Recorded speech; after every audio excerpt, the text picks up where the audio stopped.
سامری بنی اسرائیل کا ایک شخص تھا جس نے حضرت موسیٰ علیہ السلام کے بعد انہیں گمراہ کرنے کی کوشش کی۔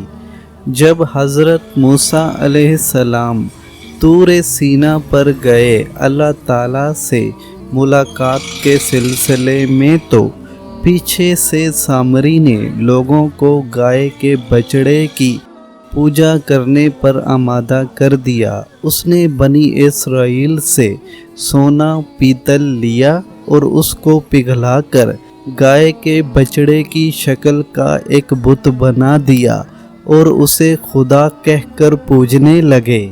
سامری کا مقصد لوگوں کو اللہ تعالیٰ سے دور کرنا اور انہیں بت کی پوجا پر آمادہ کرنا تھا۔